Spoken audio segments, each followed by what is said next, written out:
Hello everyone, I hope आप सभी अच्छे होंगे।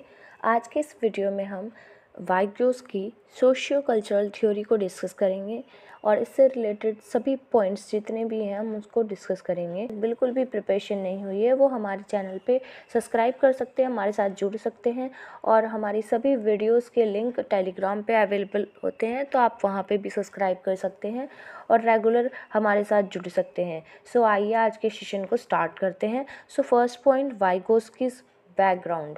Vygotsky was a Russian psychologist who developed the social construct theory, which emphasizes the importance of social interaction cognitive development. सो इसका क्या मतलब होता है? वाइगोस्की का जो बैकग्राउंड है हमने पढ़ा, जो वाइगोस्की थे एक रशियन साइकोलॉजिस्ट थे जिन्होंने सोशल कंस्ट्रक्ट थ्योरी डेवलप की थी। इस थ्योरी का कहना है कि बच्चों का कॉग्निटिव डेवलपमेंट यानी कि सोचने और सीखने की क्षमता ज़्यादातर सोशल इंटरेक्शन यानी कि सामाजिक अंतःक्रियाओं पर डिपेंड करता है। Now second point which is social interaction यानी कि सामाजिक अंतःक्रिया। According to Vygotsky, cognitive development, thinking and learning is highly influenced by social interactions. So जो सेकेंड पॉइंट हमने रीड किया, सामाजिक अंतःक्रिया यानी कि सोशल इंटरेक्शन, वाइगोस्की के हिसाब से बच्चों का कॉग्निटिव डेवलपमेंट सिर्फ उनके अपने थॉट्स और एक्शन से नहीं बल्कि दूसरे लोगों के साथ उनके इंटरेक्शन से भी होता है। नाउ वी रीड की टर्म्स इन वाइगोस्की's थ्योरी। सो यहाँ पर 3 पॉइंट्स दिए गए हैं, आइए हम तीनों को रीड कर लेते हैं फिर इसके एक्सप्लेनेशन को समझेंगे।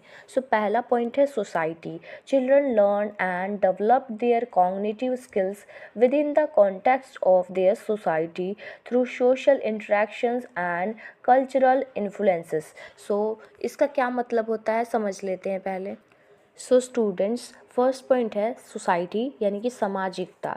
बच्चे अपने सोसाइटी के हिसाब से सीखते हैं, उनके थॉट्स और लर्निंग उनके समाज और कल्चर से इन्फ्लुएंस होते हैं।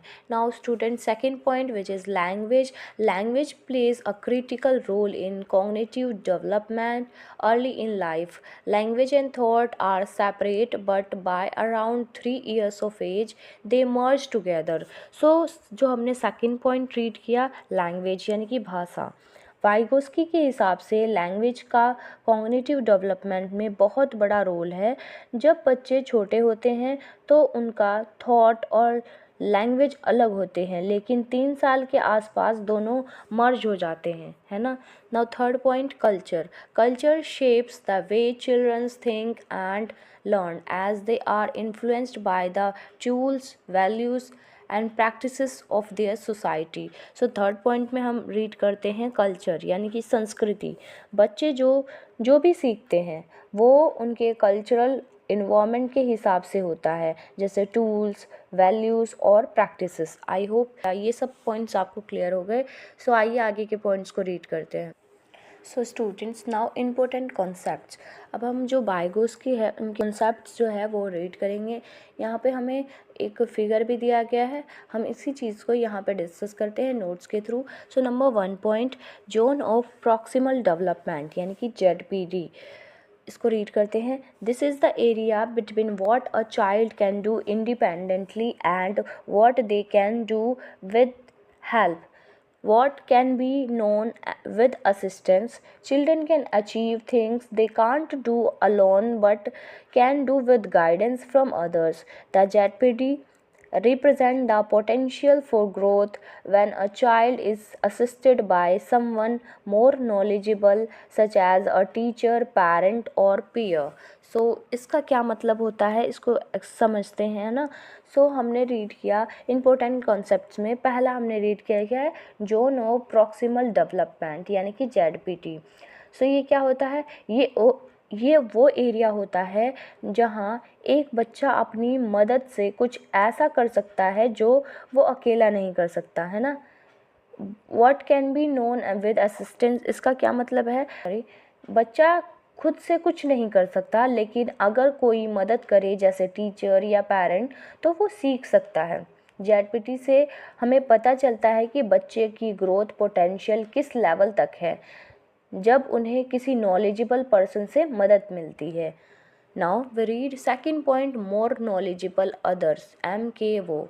So this refers to someone's like a teacher, adult or even a peer who has more knowledgeable or skills and helps a child learn and develop within their ZPT.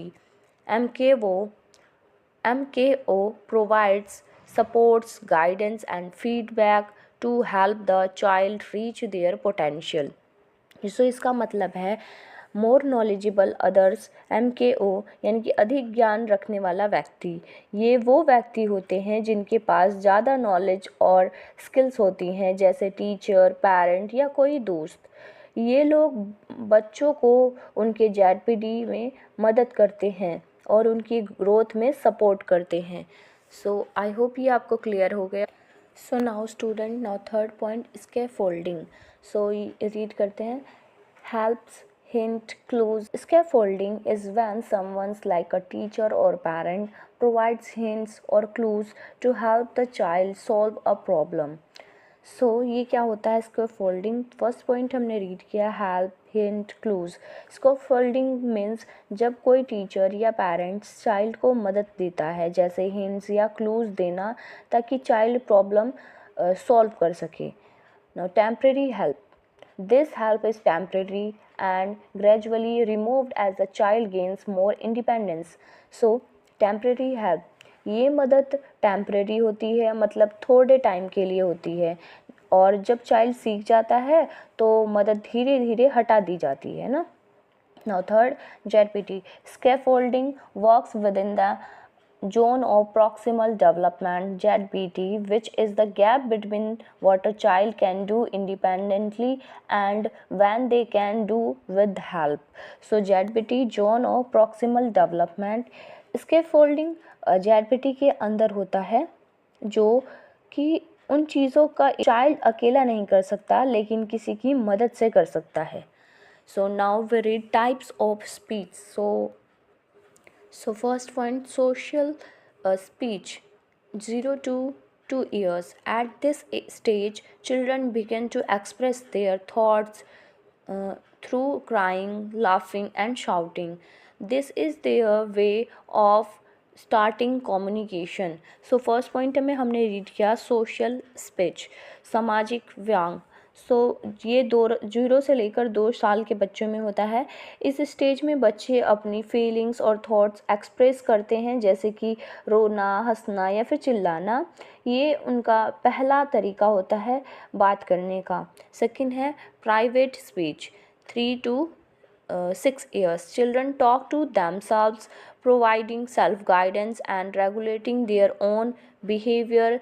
This helps them plan and solve problems. So जो second point है private speech, इसमें ये जो होता है ये 3 to 6 years के बच्चों में होता है। इस स्टेज में बच्चे अपने आप से बात करते हैं, जो उन्हें अपने बिहेवियर को कंट्रोल करने और प्रॉब्लम सॉल्व करने में मदद करता है। ये अपने आप को गाइड करने का तरीका होता है। Now third point, silent inner speech. So ये 6+ ईयर्स बच्चों के लिए होता है। ये स्पीच ज़्यादातर अपने मन में होती है, जैसे किसी काम को करते वक्त हम अपने मन से सोचते हैं। ये बच्चे के थिंकिंग और प्लानिंग में मदद करता है, बिना ज़्यादा बोलने के, है ना। सो आई होप ये तीनों पॉइंट आपको क्लियर है। So now educational implications read करते हैं। फर्स्ट पॉइंट है ग्रुप एक्टिविटीज़।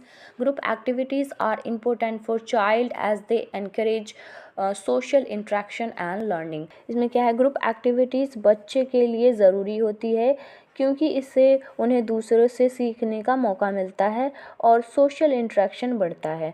नेक्स्ट पॉइंट है social interactions. Children learn best when they interact with others in their environment. So इस पॉइंट्स में हम समझते हैं बच्चे सबसे ज़्यादा सीखते हैं जब वो अपने इन्वायरमेंट में दूसरों से इंटरेक्ट करते हैं। Now criticism. सो जो वाइगोस्की की थ्योरी थी, इसके क्या क्या क्रिटिसिज्म थे उसको रीड करते हैं। Age and maturity. Vygotsky theory does not give importance to the child's age और maturity, focusing more on the social context of learning. So जो एज और मेच्योरिटी, वाइगोस्की की थ्योरी एज या मेच्योरिटी को इतना इम्पोर्टेंस नहीं मानती, वो ज़्यादा फोकस करती है बच्चों के सोशल और कल्चरल इन्वायरमेंट पे जिसमें वो सीखते हैं। सो समरी रीड करते हैं। Scaffolding helps children learn by providing temporary assistance which is gradually removed as they grow. So scaffolding से बच्चे सीखते हैं जब उन्हें टेम्प्रेरी मदद मिलती है, और जब वो मदद से सीख जाते हैं तो वो खुद से कर पाते हैं। So second point, children progress their through social speech, private speech and inner speech, they as develop their communication skills. So बच्चे social speech, private speech और inner speech के थ्रू अपने communication skills को develop करते हैं।